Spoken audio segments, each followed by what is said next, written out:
Am I the a-hole for telling my parents that if they won't tell me the truth, I'll assume the worst of them? Plus updates. Original post. So, my 14 female family totally exploded while I was on a spring break 2 weeks ago.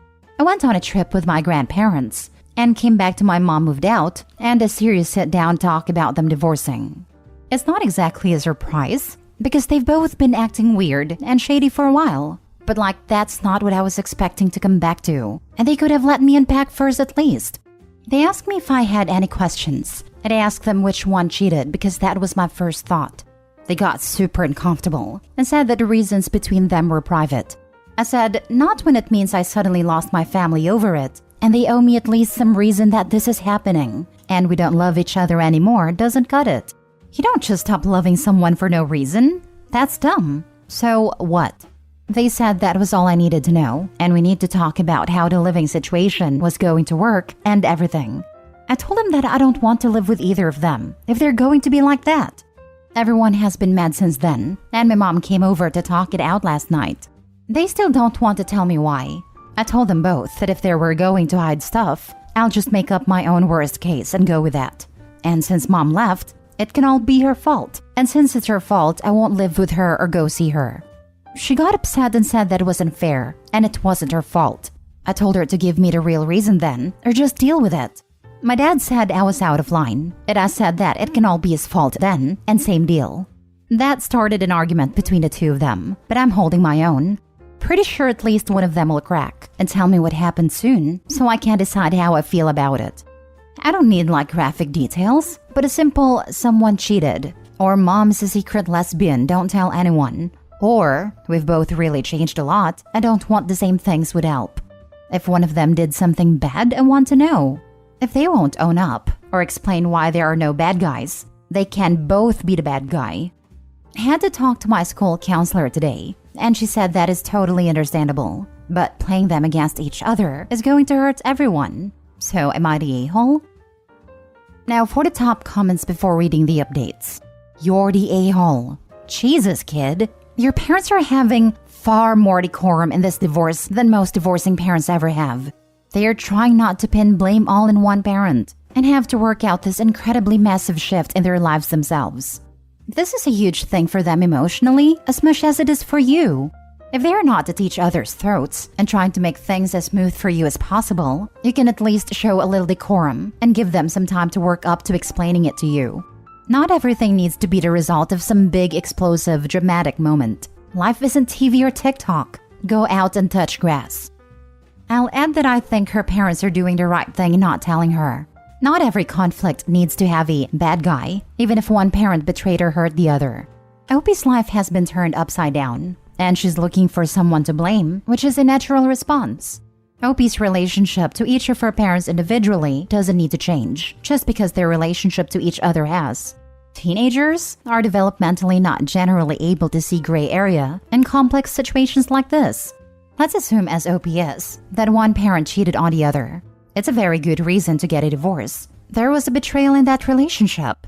I don't think it means that Opie should now see that parent as the bad guy and refuse to ever see that parent again. This isn't healthy for Opie or the parent. I don't condone cheating, but I don't think it's necessarily a reason to lose your relationship with your kid. Marriages are very complicated, more than a 14-year-old is able to realize. How many Reddit posts have we seen where a kid's entire relationship with their parent is ruined over things like this? I think you are 14 years old and don't understand adult relationships. I'm sorry they sprung it on you like this. It isn't fair. In time you will learn the truth of what happened between your parents, but right now, it may be too raw for them. They are human, and it is painful for them too. Be grateful they aren't blaming each other to you. Many things can end a relationship, not necessarily cheating or interested in different gender. Give some slack for getting a divorce, but you have every right to express your feelings. I'm very sorry this happened to you. Agreed. And to add to this too, if Opie's parents have been acting strangely for a while, then this trip with the grandparents may have been strategically planned to get her out of the house so they could settle the logistics privately. Or, even if purely coincidental in timing, the opportunity could have been the same. Oh, the trip was definitely purposeful. I feel for Opie. Even if they saw the writing on the wall, it still feels like you're being blindsided with such an abrupt reality change that was decided when you weren't around with no input. 14 is a hard age to deal with such big feelings. Many kids haven't had the sympathy gender kick in yet. Everything is all about me. They did this to me. It sucks, Opie, but one day you'll understand that it's not about you. And you're not entitled to the intimacies of your parents' relationship. I'm sure you don't want them to be all up in your business all the time either. Everyone is hurting. I'm sure they didn't make this decision lightly. If otherwise they have been good parents, give them some grace and love them each separately. If you let it, it will get better. But do you see them as people? Obviously, they weren't happy together. Did it ever occur to you why they weren't even staying together? People also make mistakes and do stupid things when they feel unhappy and trapped. Are you saying you're perfect and will never in your life make a mistake? Yes, I see them as people. And people make mistakes. But people who are worth keeping close admit their mistakes, apologize, and make it right. My parents have been wrong about a lot of things before this. They never once apologized to me, so I already had a bad opinion of them. It's just worse now. If I ever make the kind of mistakes I now know they've made, I really hope I have someone close that will go off on me like a nuke. Why do they owe you an apology for their marriage not working out? They owe me an apology for lying to me for over a year, right to my face when they know I know better. They owe me an apology for springing this on me before I even got my bag set down, good coming back home. They owe half the town a huge apology for the way they've been behaving and treating people at this point. Edit. Okay, I'm the a-hole. That's okay. I did some digging on my own tonight, and I know pretty much what happened now. I don't feel bad about being an a-hole to a-holes. Thanks. Now for the first update 6 days later. This is more of an exercise for me so that I can get my thoughts straight before I make some decisions. If you're here to at me about being an a-hole for my AITA post, today is not the day. And I'm not the one.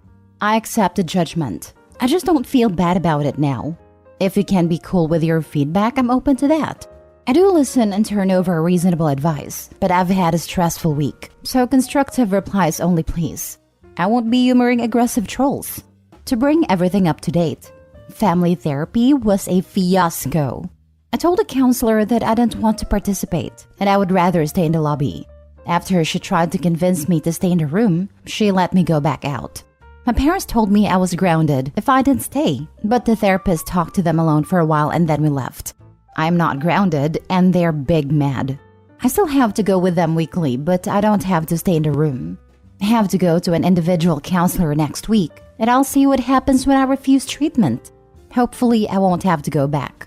I've decided to keep the contents of the dossier I gathered closed for now until I can weigh a couple of points of moral conflict. There are illegal things going on, but busting it open could hurt people who don't deserve it. It might keep some other people from getting hurt though, depending on how my parents react. There's a not zero chance it could get me physically hurt unless I can do it in a way to be out of reach. I want to have private in-person conversations with all my grandparents, and maybe my rabbi first. My mom cracked last night like I thought she would, but only admitted to my dad cheating. I am so done with both of them. I was going to spend a month with each set of grandparents this summer anyway, so my parents agreed to just let my home base be with my grandma until the fall. I'll go once my exams are done. At least my grandma's happy. I talked to my other grandparents after a Shabbat dinner and told them that I know they lied to me. They apologized and we talked. I'm sleeping over with them this weekend and we'll hash some things out tomorrow. I feel like something I've learned this week is that some people really get mad when I resist being controlled. Being a good kid and doing what everyone has always told me are the right things doesn't matter unless I shut up and do what I'm told. I'm not going to stop doing good, but I feel pretty done with shutting up and obeying. A lot of people said I would regret knowing the truth. I don't. Happy is not a word. I'm just tired and really disappointed and angry. Now I know who I'm dealing with, and I feel better knowing that I wasn't imagining things like my parents said. Short version. 1. Both my parents are cheating. Both are angry at each other over it, as it wasn't like an open situation. They just cheated. 2. My dad bullied one of his partners into terminating a pregnancy last year. One of the people he's cheating with is under 18. He's doing stuff that's going to get him on some kind of list, and probably jail if he gets caught. 3. My mom is trying to break up her boyfriend's marriage because she thinks he'll move in with her then. She's done some really sad and crazy stalker things, and it's scary. She cracked like I thought she would, but only told me my dad cheated.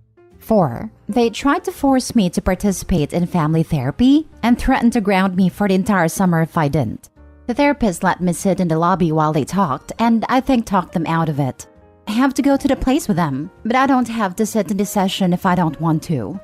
5. I talked to my grandparents about lying to me during the trip, that no divorce was coming, and they apologized and said that they realized now that it wasn't the best approach. So we're cool. 6. I'm going to spend the next few weekends in summer between my grandparents. I don't even want to look at my parents. Basically, all the sneaking around, fighting, and shady stuff I noticed was real, and they've been lying to me for nearly 2 years. 7. Now I have to decide whether to out them or not, because really bad stuff is going on. The plan at present is to talk with my rabbi about the ethics involved, and then tell someone who can do something at least about the underage girl. The rest of it is crappy, but that's the part that really needs to be stopped right now, I think. I just had to comment here. Reading your post was like reading how I was at age of 14. Very stubborn, very concerned with right and wrong, and filled with rage. But you were allowed to be filled with rage, because I can't imagine coming home at that age and hearing that. I am so sorry, OP. I want to know though, how was your relationship with your parents prior to all of this? It seems like you're very adamant about your harsh behavior towards them, which makes me think you never trusted them. Or maybe you were just acting like this now because you were very confused about the situation. You said something illegal is going and don't want to bust it open because it gets other people hurt, but it also may prevent someone from hurting others. This is gonna be a really awkward question, but did one of your parents cheat on the other with someone who wasn't of legal age? Because that's the only thing that comes to mind. You don't even have to answer if you don't want to, but that just seemed concerning to read. I read all your comments and my suspicion was proved right, but I also learned other things. I'm so sorry. I haven't trusted my parents for a while. Looking back, I don't think I've fully trusted them for way longer than before I started noticing the really weird behavior in the last couple of years. I just didn't realize that it was why I felt weird about them. They don't get me, and it's just gotten worse over time. With how they handled all this, it's like they don't know anything about me. I loved my parents. I just don't like them very much. Now, I don't love them either. I don't want to get into the illegal stuff just in case, but this is life-ruining, go-to-jail-free years stuff for my dad. And my mom's not far behind with what she's doing. There is at least one underage person involved, I'll say that. My mom's stuff seems to be escalating, so I'm worried that if it doesn't go the way she wants it, she might end up doing something even worse. My mom cracked last night like I thought she would, but only admitted to my dad cheating. I am so done with both of them. So why did she move out and not your dad?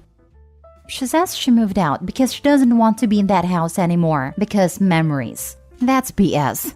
They're both cheating, and she thinks she can break up her boyfriend's marriage and have him move in with her. I don't want to go into the specifics of everything she's doing because it's just weird, sad, and increasingly illegal. Now for the second update. Things blew up this weekend. I wasn't home when everything happened, so I missed most of the fireworks, but I've gotten the story through my family. My dad got suspended from his job Friday, and the cops took him in. He's out now, but my grandparents told me that it's serious. Everyone in the family's all riled up, mostly at my dad. Apparently, the word got out since he's a teacher and a coach, so it's a circus. My mom showed up to tell me what happened and take me to her place, but I told her I didn't want to. My grandparents talked her down, so I'm staying with them. I go to a different school, but they decided to keep me home today. I'm supposed to talk to some people later this morning anyway, and go get some clothes and stuff from the house. I haven't heard from my dad. My other grandma, his mom, came over yesterday and I feel really bad for her. This is the saddest I've ever seen her since Grandpa died. No one seems to know that I reported it. I don't know what happened with the girl, but I'm guessing she admitted stuff was happening. I hope she's okay. I don't know where things go from here, but I've told all my grandparents that I don't want to live with Mom. Living with Dad doesn't seem like an option right now, but I don't want to go there either. They said we would figure it out. I told my grandparents, Mom's parents, last weekend that I don't think she's being honest with them, and they believe me. The cop I talked to said that as long as I'm in a safe place with people who are looking out for me, it's not likely that anyone is going to make me go back to my parents without a lot of wriggle wrangling. So as long as my grandparents are okay with it, I should be okay. I've got a summer job in the works, so I'm just going to focus on that and lay low, I think. Save up everything I can. This whole thing is a mess, and I feel like I'm stuck in a nightmare a lot of the time. But I'm not sorry I found out the truth. Parents, they mess you up. Poor Opie has been lied to and gaslit so much that she has huge issues with trust. I don't blame her for digging deeper and finding the facts about what happened. Probably why she doesn't want to see a therapist. Talking to a therapist about how you feel takes a certain level of trust, and her parents have severely damaged their child's ability to do that. They don't deserve to be called parents. I never once thought she was the a-hole in that whole situation. Hopefully, she will be able to heal on her own the further she is away from them. I remember reading her original post. I know that parents are usually told that it is not helpful or good for their children to know if they are divorcing because of infidelity or for one parent to lay blame on the other. So, as a general rule, her parents were doing what they should have done in refusing to explain the details to their daughter. I think I commented to gently say something along those lines. And I'm pretty sure I also apologized for the fact that some of the comments were just awful and cruel. I also seem to recall saying that I agreed her parents were being unreasonable and refusing to give her any answers regarding the reason for their divorce when she gave them the opportunity to say something like they had just grown apart, etc. But they wouldn't even give her that, and that, quite reasonably, increased her suspicions. I definitely remember feeling bad for her, and now I feel just terrible for her. Jeez, the poor kid. However, given what Opie discovered, especially about her father and his student, I have to say, in the end, she was right not to let things lie, and I was wrong to say otherwise. Both of her parents are clearly complete messes, and given their behavior, she is almost certainly better off living with her grandmother/grandparents. Also, I'm really glad she's got such a good rabbi, and that she feels can trust him.